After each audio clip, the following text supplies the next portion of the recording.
Who wants a pot of coffee? I just made coffee. You want a cup of coffee? Sure, there you go. Who wants coffee? Anybody else want coffee? Who wants coffee? And now it's time for the man with the caffeine, the new tropics for the brain. It's Coffee with Mike. Hang in, hang tight, grab your cup, and let's get this thing started. Hey, welcome back to Java Chat, everybody. It's Coffee with Mike here, and I am sitting here with, after reading his background, a seriously interesting man by the name of Paul Moore. Paul, thanks for joining us here on Java Chat. It's a real pleasure of having you. Absolutely. It's great to be here. Thanks, Mike. It's an honor. Awesome. So guys, actually, I should just let you talk, dude, because Paul has such an interesting background. I mean, he's been there, done that a couple times. And I'd like him to share some of his history, where he's been, what he's done. I hate to do this to you within a small condensed portion, because I know you got a lot to share. But can you give us a little bit about who Paul Moore is? Yeah, absolutely. So I grew up wanting to be a parapsychologist. I saw the movie Ghostbusters, as we all did at that time. And I didn't know there was no parapsychology degree, Mike. Why didn't they tell me that? No, I know. So like I was a junior in high school, and my football coach finally someone cared. He said, "Hey, so where are you going to get that parapsychology degree?" And I said, "Oh, I don't know. I'll figure it out. Probably Duke University. You know, Right? they're kind of weird." And he said, "Well, why don't you call the Duke University parapsychology department and find out what's involved." And so I called the psychology department, and I got laughed off the phone. They hung up, and I decided with good grades in math and science, I ought to get an engineering degree. There you go. So that was my second mistake. And anyway, ended up getting an MBA after that. Went to Ford Motor Company, which I loved Ford, but I actually had an entrepreneurial itch, and I spent the 5 years at Ford always noodling and thinking and spending evenings and weekends trying to start not a side hustle, but a replacement hustle. And I did. Wow. And a partner and I just hit all the timing right, and everything worked out perfectly. We started this HR and staffing firm that Wall Street had kind of had its eye on that industry for a couple of years. And then I don't think people realize how big that industry is. I know, right? It's incredible. Well, in 1997, we were 5 years into this, and a friend of ours went public.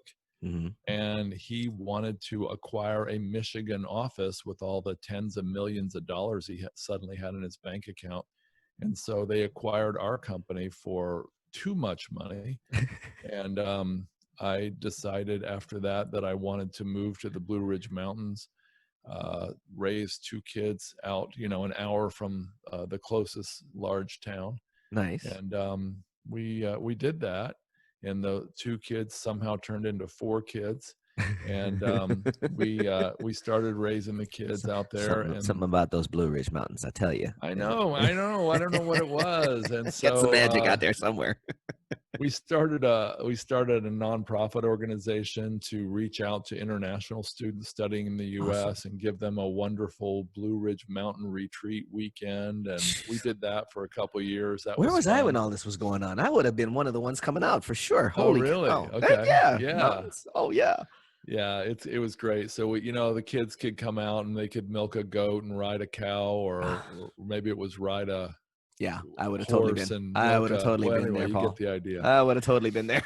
Yeah. So we started a big lake. We built a big pond and stocked it, and kids had hiking trails and all that. But I was a 34, now by then 35-year-old type A entrepreneur with lots of energy. Yep. And I found I wasn't happy. I found, the nonprofit was great, but we were only doing retreats, like maybe 1 or 2 a quarter.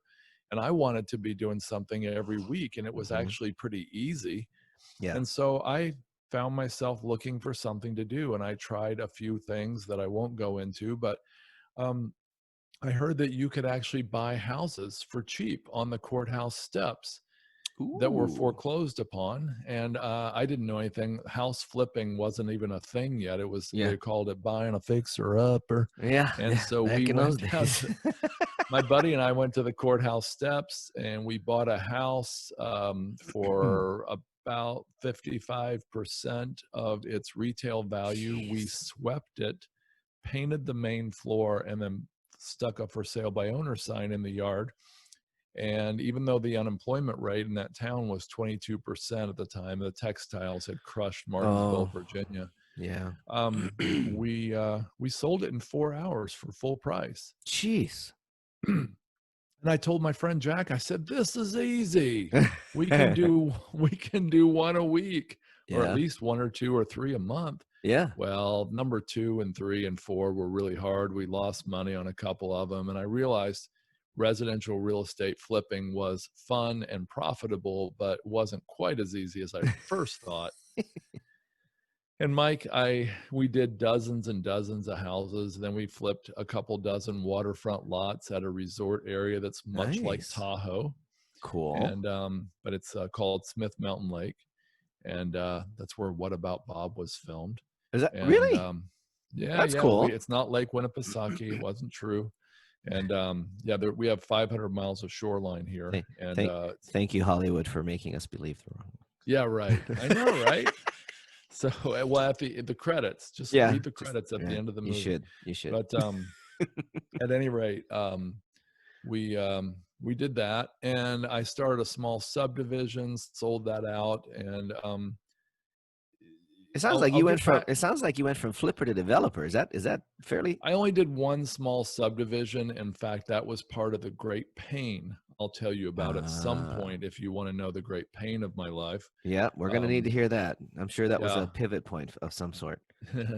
But during that whole time, I was always trying to figure out what's the on-ramp to commercial real estate? How do I get involved in the big time? And do I even want to? And how much money would it take? And who would I need to know? And how would I need to do it? And so I finally got involved in commercial real estate in 2011. We invested foolishly in an oil and gas deal in North Dakota. And no, seriously, we threw about $1 million. It was the vast majority of friends, other friends and family of mine, but I threw my own money in too, into the bottom of a hole in the ground in North Dakota that promised to produce 10 or 100 times as much in oil revenue, and it produced exactly zero. Jeez. But while we were flying in and out of North Dakota in my friend's little jet, we realized, hey, there's no housing here. There's trucks, pickups, cars, semis parked along the side of the road. And they got nowhere to live. Yeah. Yeah, in Walmart parking lot, and they didn't have housing. There was 18,000 job openings, and wow, housing was the number one problem. There was a Holiday Inn in a small town in North Dakota, Dickinson, North Dakota, that rented Dickinson, North Dakota. Exactly. Where? That's my point. And Holiday Inn, and I guess it went for $99 a night usually, but it went for $429 a night, and it was booked. Oh my gosh! During the oil boom, yeah.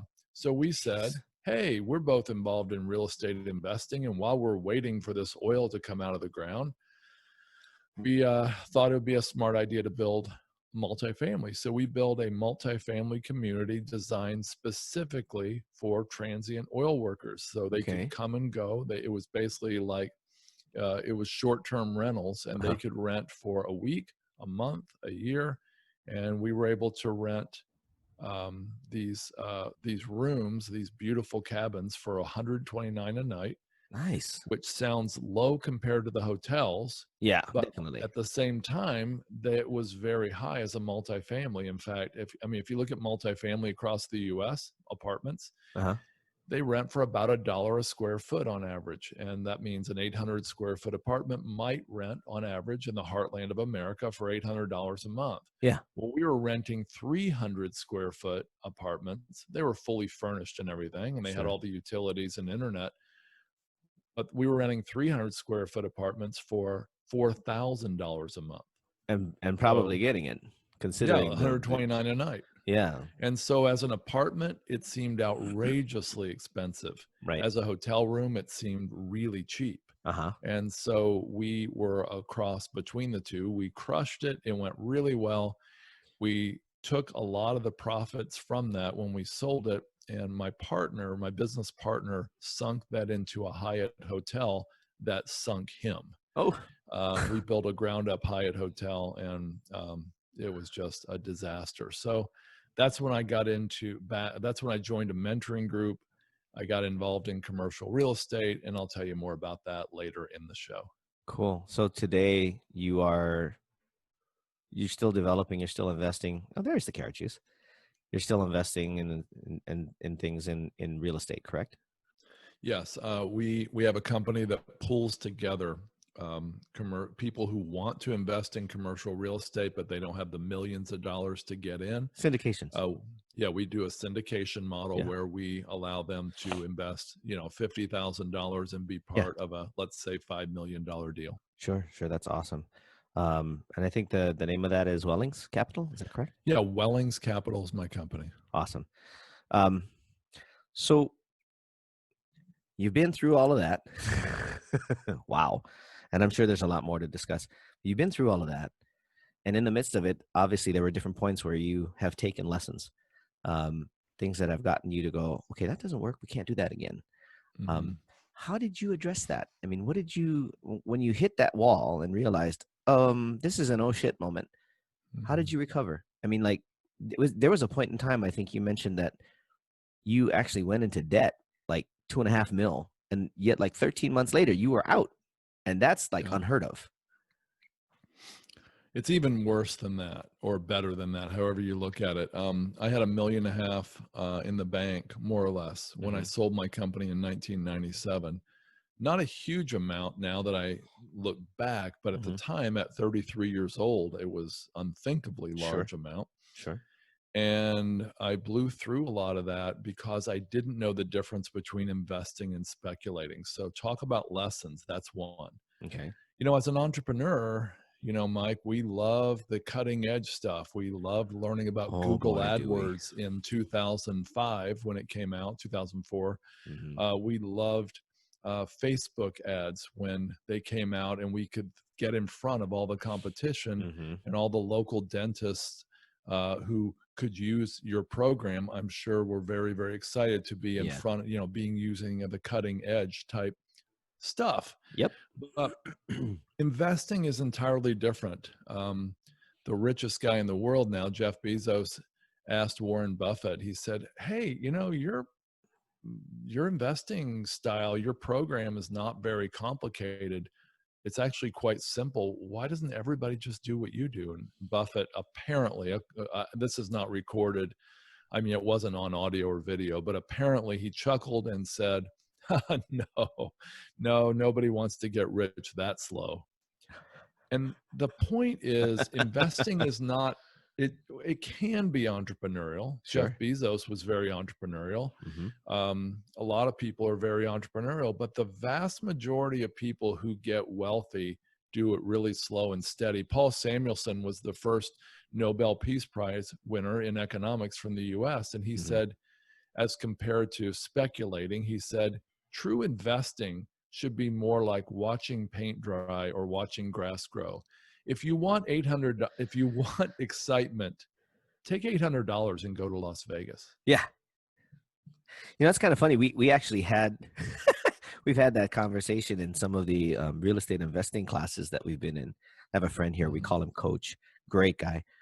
And he says exactly that. He says, if you're in here to make quick cash, why don't you take that cash, hand it to me. We'll go down to Bellagio or something. I'll go throw it down on the craps table and let's see what we can do.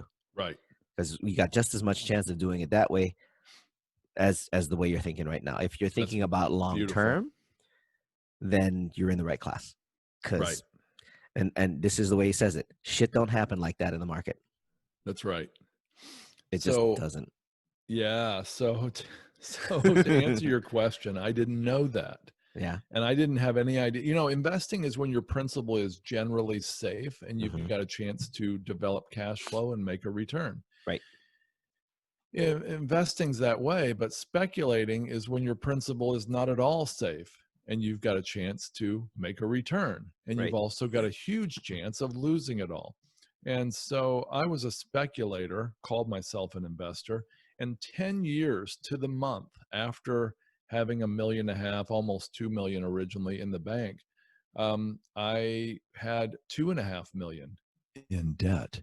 And all that debt was against real estate properties because I was 7 or 8 years into my real estate career by then. Mhm. And so I was thankful that at least I had assets. I mean, I had a lot of debt. I had a lot of expensive debt interest payments, Mhm. but the real estate was there. And of course, I didn't know that we were about to plunge down the deepest hole since the Great Depression. I Right. assumed that the jitters in the market in 2006 and 7 were the worst of it.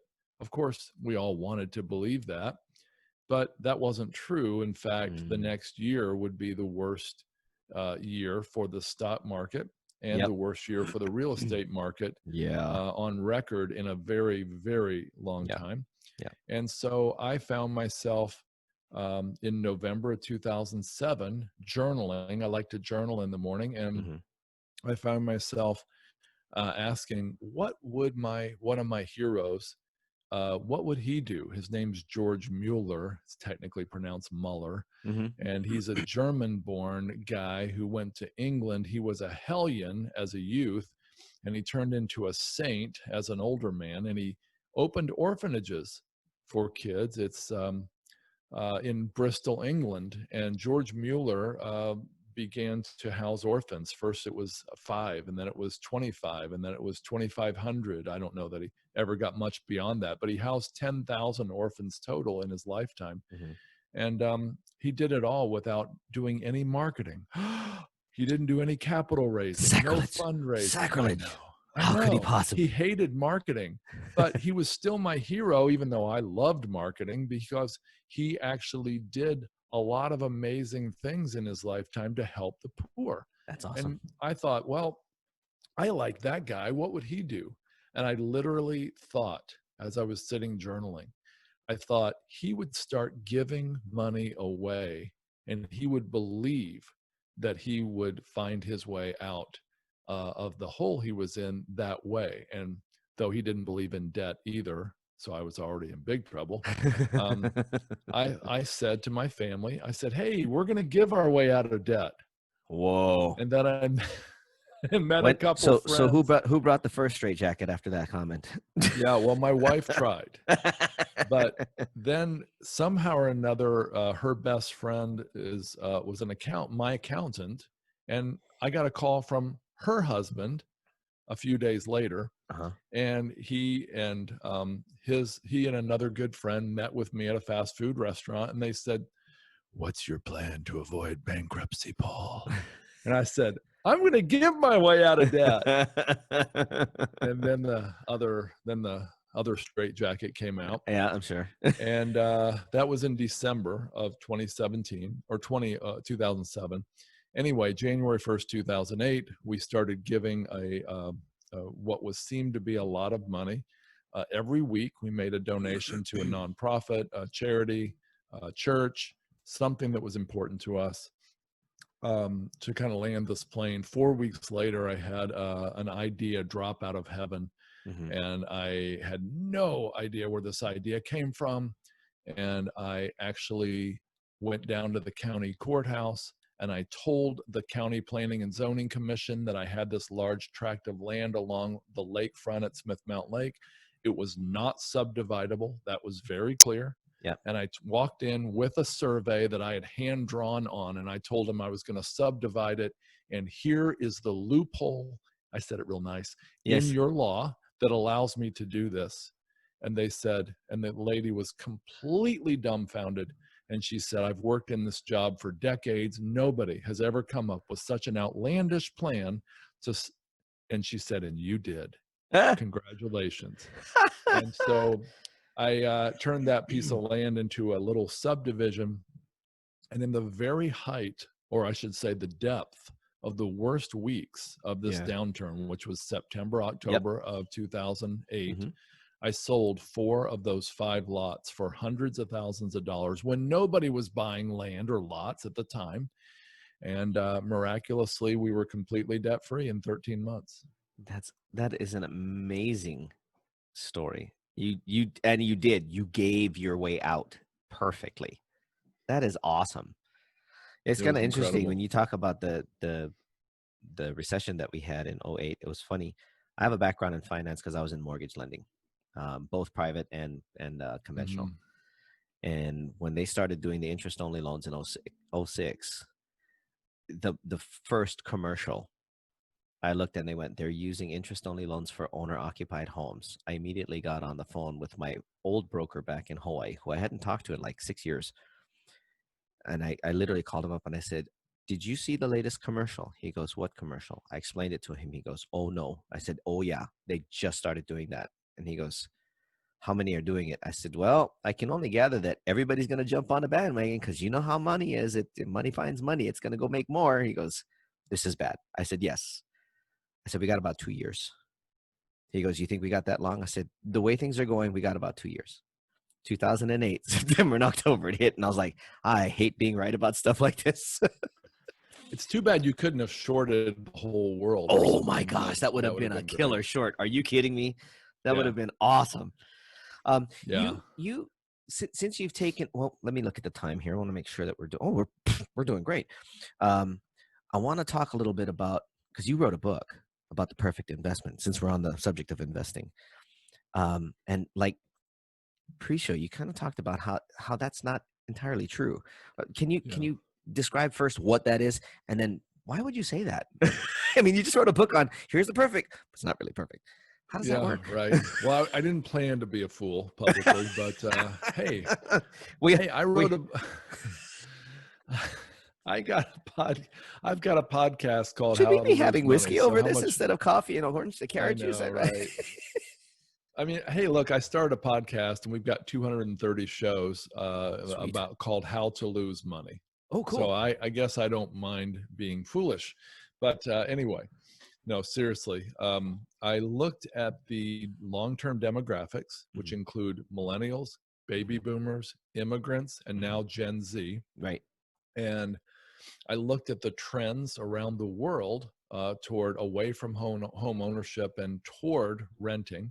And those trends include in the U.S., of I course. still don't understand that, but please keep going. Yeah, yeah, and I looked at the the increase in population, and I didn't do this in a vacuum. I was part of a mentoring program who you saw the world the same way, and I learned all this, and I thought this is like the perfect investment. And so I wrote a book called The Definitive Guide to Multifamily Investing. And a friend of mine, Sounds official. I mean, yeah, right. And I loved the title. And a friend of mine finally got honest with me and he said, look, he goes, if you really want this book to be popular, he goes, think about great titles out there. Think and Grow Rich. Yeah. And Rich Dad, Poor Dad. You need something a little more catchy, like The Perfect Investment. So I named it that. The book is about why multifamily investing is a great investment. Mhm. And then it's got several paths to get involved, either as a passive investor in a syndication, Mhm. or as the syndicator yourself, Mhm. or as just somebody with a group of friends who pull together their money and buy large apartment buildings. And so there's that's what the book's about. It's been out since 2016. I'll be And grabbing a copy. okay, well, I'll be glad to send you a PDF if you like, or you can get it on Amazon. I'd like to actually order it from you so you can sign it for me. Okay, great. Yeah. Well, make sure you go to wellingscapital.com and ask my assistant specifically for that. So I got that's it. the way to do it. I'll do it. So at any rate, the problem, Mike, I wrote this book and I found that multifamily apartments, commercial real estate in general, but especially multifamily, was becoming more and more popular. And there was more difficulty in finding deals that made sense. Mhm. In our world, we say the cap rate, the Right. capitalization rate is compressed. And Pretty so badly from what I've been seeing. pretty badly, yeah. And so I was, I know I look 40, but I was actually in my mid 50s at the time. and You hold it well, I sir. You hold it very well. Yeah. Thank you. Thank Yeah. you very much. So I should be like my friend Charles Dobbins, who says I'm 72. I know I look 56, and he's 56, of course. But anyway, but seriously, multifamily's gotten very, very overheated. And we, as business partners, were all in our mid 50s. We'd all lost lots of money on Mhm. other deals, like I Mhm. told you already. We all had lots of pain in our lives, like every entrepreneur I know. And we said, we're just not going to play this game. We're not going to overpay and hope for the best. Yeah. And so for years, I watched the guys in my mastermind uh, buying deals that I shook my head at and privately thought, you're going to pay, you're going to regret that. And then coming back on the mastermind 2.5 years later, saying, hey, remember that deal I bought in Greenville? I tripled my investors' money on it, and we sold it last week. And I'm like, oh gosh.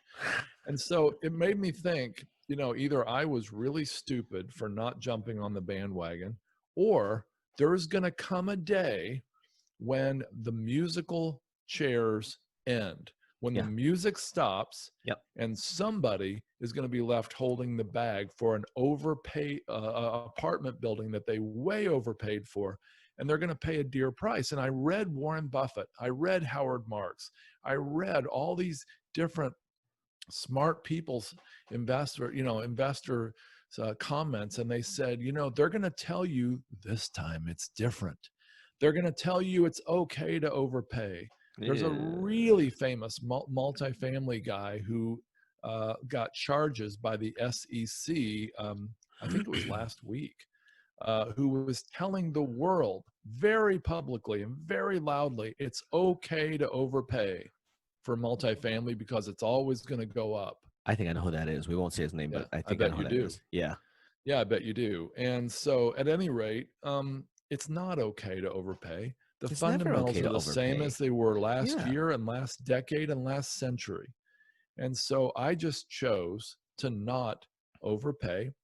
I ended up bidding on lots and lots and lots of deals that we got outbid on. Mm-hmm. I ended up just walking away from hundreds of deals we didn't even bother to bid on. Mm-hmm. And we basically decided, maybe we should find something that's less popular. Yeah. And we did. So in 2018, early 2018, we started researching self-storage and mobile home parks. And we jumped into That's that been on fire. investment class. Yeah. Well, unfortunately, it has been on fire, but nevertheless, it's way different than apartments. And I can Mhm. explain why if you want to know. So yes, but let's save that for a second. I think Right. the big point that's being made here is recognizing when something is no longer a good Right. investment. I mean, I think that's the premise of the book was you learned the lesson of, yeah, we're not going there anymore. Exactly. We're gonna find something else that's got better. Because once the cap, like when 2008 hit, cap rates out here on single families were down below 8%. And I'm a 12%er. If you don't show me 12, I'm out. I mean, I completely stopped looking in the valley because there was just Right. nothing there. The max I Smart. saw was 9, and the max I saw was 9. And the amount of work that was going to have to go into it to make it a 9 Right. wasn't worth it. I'm not going to go into debt for something that I'm going to have to fight for the money. I don't think that's the point of investing. I mean, correct me if I'm wrong. What But was the same house worth percentage wise in 2011? if I had, okay, so the actual rate was probably about 785. The extra addition of bringing it up to par and getting it rehabbed and all that. It needed rehab to get it to a 9%. In 11, it might have just barely broke 8.25, maybe. Okay. So you and I came to the same conclusion, it sounds like, and that is the perfect investment, even with all the right fundamentals, is no longer perfect if you have to pay too much for it. And I think that's the lesson here. I really do. I Right. mean, I hope everybody's listening. This doesn't go just for real estate, you guys. This goes for anything. There's a basic economic behind this. If you have to dump cash into something in order to make it profitable and the numbers make sense, okay. But if you're dumping cash into something to make it profitable and they're not quite sure, or you're not quite sure that, or there's variables that you're not in control of, that's another big thing with me. I live in a town that lives on gambling. What are the odds? Listen, if I can't hedge my bets and I can't control the odds, I'm out. I do not want to play that game. I mean, I might as well go to my toilet and just throw money inside there. It'd be easier. Well, that's what speculating is, right? Yeah. Yeah. And we had a ton of them out here. When we had the building boom between 03 and 04, everybody was coming out here on pre-builds. They were buying land. They were buying a spec house, as soon as they were built by the developers. And they were immediately turning them into rentals. I mean, this city had probably a really unusual amount of investor-owned home. They outnumbered owner-owned homes for a while. It was that bad. And to me, that's a complete recipe for disaster. Bad sign. Really bad sign. Think about it. When you're getting foreclosed on, are you more likely to fight to make it work, to save your home if you live in that home and it was your family, kids' childhood home, or if you're in New York City with 100 of them, upside down? You could care less. I mean, and I know, and even then, the stories get even more wilder than that. We'll talk more about that some other time. But I know guys that stayed in their house for a year and months. They never paid because they were in that whole process of trying to get the whatever it was called, the adjustment or something, right. and they were told, don't get caught up. You get caught up, right. You're gonna mess this thing up legally. And it's like, right. You're asking me to put myself in worse dire straits than I'm already in out of my house, That's right, so I can possibly win my house. What? Anyway, so being that it's no longer the perfect investment, what kind of criteria can people think of to be able to see something that is a good investment? Not being that there's anything perfect, of course. Yeah, I think the point is that it is, it's still got the great demographics and all that. But look, there's a great book called Mastering the Market Cycle by Howard Marks. Howard Marks is one of the most successful investors that I know of in history. And the Mastering the Market Cycle just came out recently, 2017 or 18, I think. And he says, the time that you need to be the most conservative is the time that most investors take the most risks. And that's near the top of the cycle. That's in Las Vegas in, let's say, 2007, when when the margins were thinnest, the margin of safety was smallest, the margin of error had to be the smallest. That's when people were overpaying the most. And he said, that's exactly how booms and bust cycles work. If you're a smart investor, you know what I'm going to say, you just do the opposite. Yeah. There's everybody said it, even Warren. Blood in the streets, go invest. When it's clean, stay out of it. That's right. It's just what gets me is how many people get punch drunk. I know. And literally, this is what it's called, because you've seen it. I've seen it. Where they just start throwing money at everything. Oh, this is a great deal. No. Quick example. When I was in private lending full time, I had a young guy come to me going, "Yeah, I've got this property. I want to get some financing for it so I can rehab it and turn it." I said, "Great, no problem. So let's go through your numbers." And we went through his numbers, and I said, "Where's your profit?" He goes, "Oh." I said, "Yeah." I said, "First off, I'm not going to get a lender to lend on this, not in a chance in where, even if it freezes over." I said, "The second time, how much money you got in on this deal?" He goes, "I got 1,000 earnest." I said, "You made a mistake putting 1,000 down. Cut it loose, let it go." Let it go. Right. He did, thankfully, because he did. I was really worried that he was going to take a hit, because that was like it was a Chicago property, so it wasn't a real big thing. But for him, 20 grand was a lot. That's about what he was going to lose. So we just got it. We're going to take a short. Very smart. He was very smart. We're going to take a short pause, guys, and we're going to come back in about 30 seconds. And when we do, we're going to talk about what motivates Paul? Y'all know we love to talk about what the inspirations are. So 30 seconds and we'll be right back. And we're back here, Java Chat, Coffee with Mike, sitting here with Paul Moore, talking about investments, and we've been having a good time. But, behind all of this, in this particular second section, we always talk about what inspires. And it's a big deal because people don't get anywhere without a why. And I don't know that everybody talks enough about it, but I know it's a serious subject for you. So tell us, what is your why, and why do you think that's so important? A couple years ago, I had a very surprising wake-up call. Really? And that wake-up call was I found out that there was something called human trafficking in the U.S. Ooh. And I knew that there was human trafficking in the Philippines or in Thailand or somewhere. Yeah. You know what I found out, Mike? I found out that if you take the record profits of Apple, GM, Starbucks, and Nike, and at least as of 2017 or 16, when I heard this, if you take the record profits, add them together, double that number, that's the approximate revenues generated by human trafficking worldwide. And I thought to myself, hey, if I was alive in the mid 1800s, I'd want to believe I was I'd be an abolitionist. I'd be fighting to free slaves. I'd be fighting for the abolition of slavery.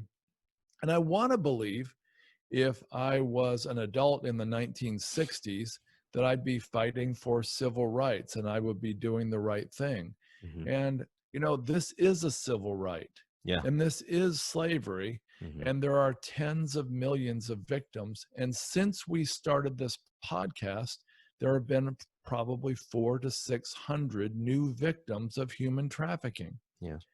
And so when I found all this out, I thought, well, why have I never heard of this? Why didn't I know anything about this? Why isn't the whole world complete, or at least America? Why aren't we in complete upset? Why aren't we treating this like a national emergency? Why isn't this? I mean, look, unlike the Civil War, everybody I've ever spoken to is against human trafficking. Yeah.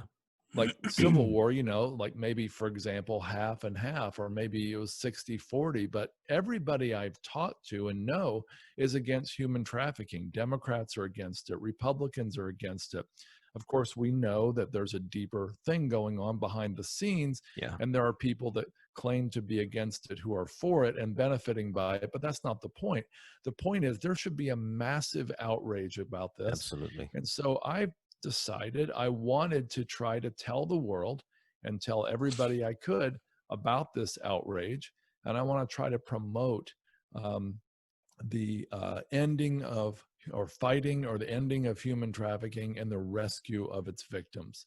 And so that's really, really important to me. Backing up 23 years to when I sold my company, I can tell you, Mike, when I woke up the next morning with a couple $1 million in my bank account at 33 years old, I didn't feel any better. I didn't feel any different. In fact, I ended up feeling a little worse about myself over the next couple of years as I tried to find my way and figure out what to do, and lost money and scams and things. But I never felt for a moment bad about having a big why. And I think it's really, really important that we all have that, lock in on it, because if you make $1 billion or if you declare bankruptcy, and either way, if you have a big why, you won't have to struggle with all the pain. You'll have the pain of losing money, and you have the pain of relational problems if you're a billionaire, but you will have something bigger driving you ahead. It's something bigger than yourself, for sure. You just happen to hit a passion of mine when it comes to human trafficking, the Underground Railroad and all that stuff. We follow them. Thankfully, there've been a lot of rescues lately, at least for the children. Right. The adults, not so much. And I know that that's just as bad. Right. So been down that road, been deep. When you figured out that why, what did you see change? Well, I, I already had other things. Like when I was in 2007 and 8, I already told you the story that Hmm. I donated to things I really, really cared about. But when I was able to be laser focused, it's a lot easier Hmm. to have one big thing. Gary Keller, the great real estate broker, That wrote one The thing. One Thing. I read it. Great book. Right. It's a lot easier to have all your efforts and all your mindset and everything focused on one thing than have 10 things you really care about but can't do a whole lot about. Hmm. And so I think even if you have 10 things, and I do, by the way, I have other things I care very deeply about, very Hmm. deeply. But I think once you have one thing that you're really focused on, it really helps generate ideas, relationships, discussions, creativity, all kinds of things that you couldn't get if you were casually interested. And so that's why I think this one thing, this one big obsession is so important. I would agree quite deeply. And without wanting to belabor the point, that's probably the clearest it could possibly stand. And with that, guys, I'm going to call for another 30-second now because I want to get into some other things in the last section with the what's next and stuff, and talk a little bit about certain codes that people should learn about. So, guys, we're going to take another 30-second break, and when we come back, we're going to start letting some real nuggets out. So hang in there, 30 seconds, and we'll talk to you in a sec. And we're back here, Java Chat, talking with Paul Moore. We're in our last section here, and this is basically, we talk about where's Paul now, what's Paul doing, and where's he plan on going. And you touched on a couple of things. One which is a pet passion of ours that has to do with fighting human trafficking. We're going to leave that for another time because I actually want to dig into that in another podcast if you don't mind. But you're still working. Welling Capital is a fairly young business, right? It's like 2 years old or something like that.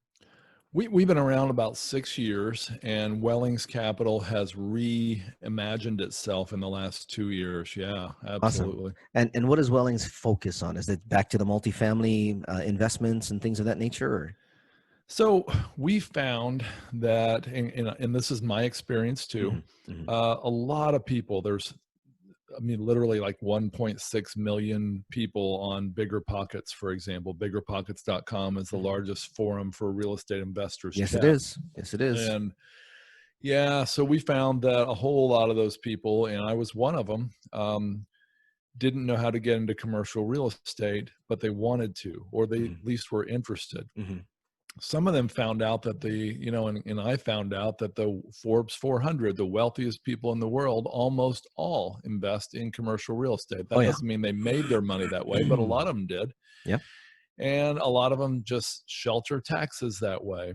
Sure. And so Wellings Capital was invented because commercial real estate investing shouldn't be as hard as people think it is. And it's not if you know the right people. And so Mm-hmm. what we're doing is we've opened up funds to allow accredited investors to invest as little as $50,000 into our fund. And then we're spreading that across a diversified portfolio of very carefully diligenced operators and assets with recession proof, or no, that's not right. Stop it, Paul. Recession resistant assets There you go. like self-storage, Mm-hmm. mobile home parks, and to a lesser degree, a few others. And so by doing this, we're giving these $50,000-ish investors access to world-class investments and world-class tax strategies. Awesome.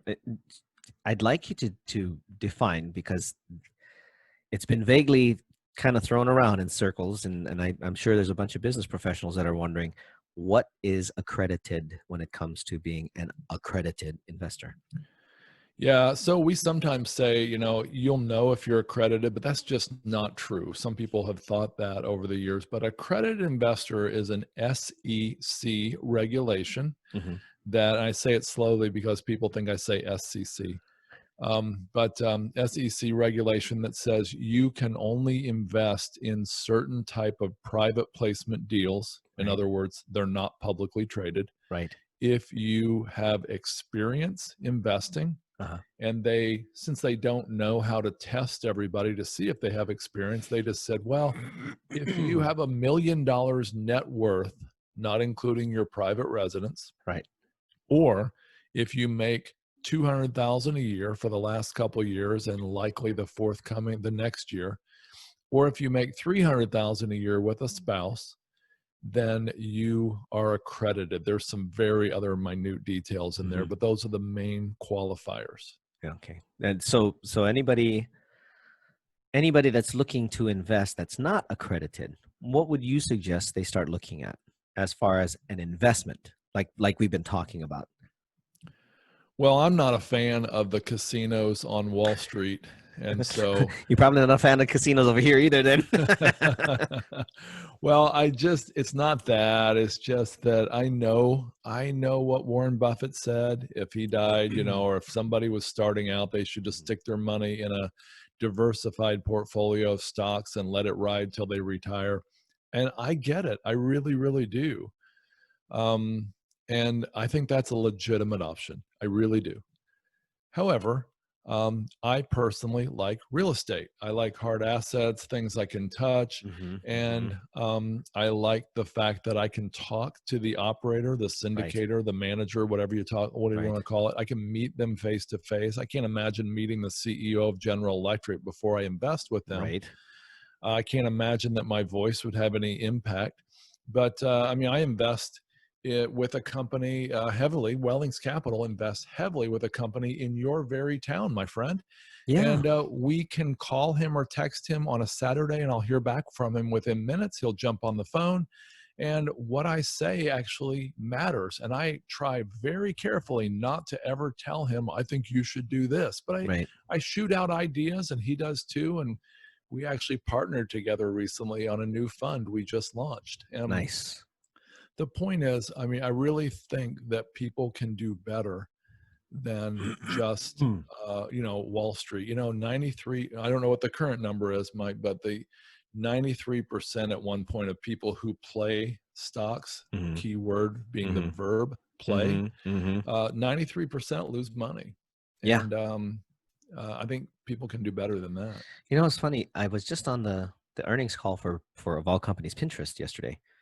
I find those calls very interesting because you hear a lot of general statements about, we did this percentage of year over year or quarter over quarter, and it's wonderful. And then they open up for questions. And the only thing I heard, or the only people I heard jumping on there, were all fund managers or people that were managing inside the fund. Like I heard Barclays on there yesterday, and I'm sitting here going, I don't hear any normal Joe coming in there and saying, hey, what about this? Hey, what about that? And I thought, gee, this is where, and obviously I invest in them. This is where some of my money is. I really don't have any power here. But like you said, in real estate, would it be fair to say, look, okay, cool, go do your 401s or go do your self-directed IRAs, do whatever, but maybe diversify even more. Get yourself learning about real estate. Do something that you have a little more control over. Yeah. I would consider that kind of shoring up or hedging. To make sure that you're covered. Is that a fair assessment? No, I think that's a great assessment. And I believe in diversification. Now, there's an argument that diversification can be a really negative thing. And if we have time, we can dive back into why that could happen. But I think it's really smart as long as you know what you're doing. You don't have to know how to run a self-storage facility to do a good job vetting a self-storage operator and investing with them. Now, it's arguable that everything that can be known about a publicly traded firm is known. And that's, that's the, I can't remember, efficient market hypothesis. And that says that, really, you're never going to get a good deal unless you have illegal insider information anyway. So since you can't get a good deal, just put your money in a diversified portfolio like Buffett says and let it ride for decades, and don't you dare touch it. Well, that's again, that's a good idea, I think. In real estate, it's sort of similar because commercial real estate is highly illiquid, Mike. Yeah. If people invest with us, I tell them, I warn them, I said, don't invest here and call me in 3 years and say you need your money out, because you're probably not going to get it. Yeah. We're investing in 10-year projects. And again, Buffett's not a real estate investor, but he would agree that you shouldn't even look at the stock price of equities for 10 years. Yeah. Well, you can't with a lot of commercial real estate for 5 or 10 years or even longer. And so that's one of the reasons we like it, because the disciplined approach says buy and hold, Yeah. and don't look at it and don't trade it and don't try to figure out some special, like, way to short or long that thing. And anyway, that's No, I think that's absolutely valid, because I mean, I know a lot of guys that are day traders, options traders, and they're out there banking. That's cool. But if you miss, that's bye-bye profit for the day. I had friends that have right. worked on Wall Street that were trading, doing M&As and all that kind of stuff. And my one buddy was like, well, if I missed 2 in a row, I didn't make it to number 3. I hung up my phone, logged out, and I went out and golfed. I'm just going to stay away from it. I'm on a trend, and I'm not going to keep that trend going. Mm-hmm. Whereas with what you're talking about, the trend is over 10 years. And if it's managed properly, like you said, by the operator or the syndicator, whoever, you're not going to have much to worry about at all. I mean, that's one of those things you can leave alone and not touch. There's a thing with multifamilies, and I wanted to dig into this too. We all love the IRS. I know you said no more jokes, but I had to. But multifamilies, they have a tendency to have, there's this thing about partnering with the IRS. How does that work? Because to my understanding, that's not always the greatest idea. But in this case, it is. Yeah, I don't know when you as a listener are going to be listening to this, but around the end of September, early October 2020, the New York Times broke a story with some apparent information that said the President of the United States paid $750 in taxes last year, and he didn't pay any taxes for something like 7 of the last 20 years. It might have been even more than that. And of course, there was outrage. Of course, there was finger pointing. There was demands that he be audited. I know I said I wouldn't be political, but I'm just going to say, whether it's Barack Obama, Bill Clinton, Donald Trump, or George W. Bush, they all get audited every year. In fact, there's a very specific procedure. They're already being audited. That's another story. But most don't know that, though. It's good that you bring that up, because most people think, oh, they never get audited. No, that's bullshit. These guys got money. They're going to get audited. It just happens. There's a drawer where they have to leave all their records, a specific drawer where they have to, the IRS and anybody can go, I mean, the right people can go audit at any time. But that's not the point. The point I want to make here, Mike, is that commercial real estate investors weren't a bit surprised. We're like, yeah. Now, there's a famous quote. I think I might miss it, but a congressman in 1980 said something like this. He said, you'd have to be a genius to be a commercial real estate investor and pay taxes. And that's confusing, but when you think through it, he said you'd have to work really hard to pay taxes. Because commercial real estate is set up to avoid taxes. And it's, even this week, as long as I've been doing this, I was surprised yet again at how little commercial real estate investors pay in taxes. And there's so much we could do a whole show or 2 shows just about that. We'll have to have you back to talk more about I'd that. love to do that. That would be awesome. I think the whole point that you're making here is commercial real estate is a safe investment. At the same time, it helps you do exactly what I can't remember the judge's name said was you should be laud. Thank you. Say it again, please. Judge Learned Hand. He was the gentleman that said he should be praised for avoiding taxes, not evading. Right. And I think, I swear, a lot of the public does not know the difference. They think just because you haven't paid taxes, you're evading it. And that's the narrative that's thrown around about anybody that doesn't pay a lot of taxes. Right. It's not political. This is just straight up, oh, he makes too much money. No, he's trying to protect what he's got. And I think more people need to learn that better. But you mentioned that there's like, oh, go ahead. Well, this is where I'm a little confused. Okay. why do the same people who set up the system to save on taxes criticize other people for not paying taxes? Number one. And number two, I didn't mention this earlier, but I'm writing a book on Warren Buffett's rules for real estate investors. In other words, Nice. if you took his principles for equity trading or Mm-hmm. company trading, if you Mm-hmm. will, and applied that to real estate, what would it look like? Mm-hmm. Yet, Warren Buffett actually criticizes the tax system and says, talking about himself, Mm-hmm. I don't pay enough taxes. My secretary pays more than me. I think he Wow. percentage, but I wasn't sure.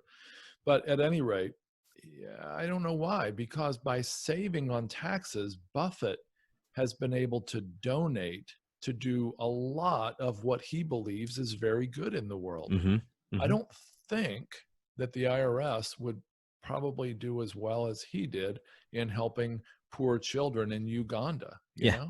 Yep. Absolutely. I think a lot of it is misplaced information or disinformation as it Yeah. has been gone out. And then people listening to their friends about what's good and what's not good, and not really knowing themselves. There needs to be a little more education on that. And it's funny because you have all these guys that are out there, the gurus of real estate investing, flip a house, buy subject to, and all this kind of stuff. It's like, okay, yeah, that's part of it. Having been in private lending, it was kind of, I got all their students coming to me going, hey, we can do a no money down deal. What's your lender? And I'm like, yeah, I don't know who you think you're talking to. That doesn't work like that. There's got to be some skin in the game, brother. But I think if there was better information out there, that was easier to find, because it still doesn't seem like it's that easy to find. When is this book coming out? I know you just mentioned you're working on it. Any target date for that release? I virtually had it finished probably 6 months ago, and then I got really, really busy with other projects. And Sure. anything like that's going to have to take a back burner to Wellings Capital. Absolutely. I've got 2 writing partners on it. We've already had it approved, and actually the publisher is contacting me about once every 2 months saying, why haven't we set a release date? And so we've got about 2 or 3 chapters left to polish up. Okay. And so I'm guessing at least the end of 2021 will be the best we can do, because there's a 9-month window once you've got a book almost done. Mm-hmm. Mm-hmm. I will be wanting a copy. Thank you. I'm not patronizing. I'm serious, dude. If you could figure out how Buffett stuff applies to commercial, I'm in. I think it's very insightful that you can even pull that, because there's going to be you could create a whole new class of investor by putting that book out. You realize that? What? You Tell me could. more. Think about it. Who are you talking to? You're talking to all of Warren's followers that don't do commercial real estate. And all of a sudden now you're giving them the blueprint on how to do it using his rules. Tell me you're not going to create a whole new class of investor. Oh, that's a brilliant thought. Do you do marketing? I dabble. Okay. Well, maybe we should get you to help us. I'd be happy to. We can totally have that conversation. But yeah, there's so much. Yeah, we're going to need to have you back. Goodness gracious, the time has run. I always hate doing this, but please, can we have you back? Because there's a lot more to talk about. I mean, we've got the whole IRS thing to talk about. We've got the whole setup thing to talk about as far as syndication, how to set up a syndication, and then of course the human trafficking passion that you and I both share. Can we have you back? Would that Mike, be cool? I feel like I've made a new friend today, and I can't wait to be back. Okay, I'll make sure that we get you on whatever is convenient for you, obviously. But the sooner the better. Guys, if you where can people find you besides Wellings Capital, which is I'm going to assume that's a .com, wellingscapital.com? Yeah, that's WELLINGSCAPITAL, wellingscapital.com. Okay. And I'm all over Bigger Pockets as well. Yeah, that's good. You know what? We're gonna have to dig into some of that next time too, because I mean, you've been writing, and there's a dude. What is with the near boneless ham? What is that? Did you? What is one your of, like 3 people who have asked me this? So, what is the deal? Okay, so I have a question for you, Mike, and your audience. Okay. Semi-boneless ham. How? Wait. Does it have semi-boneless ham? Are we? You know about that, right? Yeah, I do. But that's my question. What the hell is a semi-boneless ham? Exactly. I used to go to a store at the IGA, which was a store. I don't know if that's out where you are, but there was an IGA store near us as a kid. And this guy with a big marker, like he would write and paste these big posters to the window going in. Right. And it said semi-boneless ham, $1.59 a pound. And I'd ask, Dad, semi-boneless ham, does it have a bone or not? Exactly. He could never answer. Nobody knows. I got a butcher friend. I'm going to go ask him now after this. Would you please get back with me? I'm going to have to, because that just makes no sense. So for all your listeners who have no idea what we're talking about, I've written quite a few articles, and somewhere in the article, I try to work in the question, semi-boneless ham, does it have a bone or not? Okay, I see about 1 million different ways that can be applied to commercial real estate. We'll talk about that another time. Listen, guys. Do a third show. That's an absolute third show. Totally. Just about semi-boneless ham. So listen, guys, all of the links things that we've been talking about, the links will be posted below in the comments. Of course, his social media. Please, if you have a question, go ahead and put the question in the comments. Paul, you're more than welcome to come back and answer them, or we can forward them to you however you'd like. Follow him on wellingscapital.com. Make sure you find him on social. He is on Twitter and he is on LinkedIn. Follow his Twitter. I'm sure he puts out some cool stuff. And of course, if you're watching on YouTube and not yet a subscriber, make sure you subscribe. Button's right over there. Right next to that button's a little bell. Make sure you hit that bell. If you subscribe to this Mike's YouTube channel, I'm going to give you a free gift. Okay, that was unplanned, guys, if you didn't catch that. So thank you very much, Paul. That is absolutely awesome. We're going to promote the heck out of that. I'm going to give you an ebook on how to invest in self-storage and another ebook on how to invest in mobile home parks. I got 3 people that would love that now. I'm going to reach out to them just for the hell of it. And by the way, I'd like a copy, please. Right. Wow, that's awesome. Shit. Okay. I can't wait to have you back, dude. My mind's just buzzing right now. Sorry. If you're listening to us on podcast platforms, make sure you download or subscribe there. If you're on anchor.fm listening to us there, feel free to support us. Every little bit helps with this little podcast as we grow, and we bring you more people like this amazing gentleman here. And we'll have him back. It means a lot that you guys listen and watch. It really does. I don't think you guys understand how much it means to me, how much it means to my team. We really love you, and we thank you for doing what you do. Keep going, yeah? Don't stop. By all means, stay up, stay safe, stay healthy, and live. That's the big one. Make sure you do that. So from Paul Moore, myself, Coffee with Mike, to all of you, ciao for now. For more information on Java Chat, visit www.javachatpodcast.com. You've been listening to Coffee with Mike on Java Chat. Tune in weekly to this podcast for the next episode. You can also download or subscribe today on your favorite podcast platform.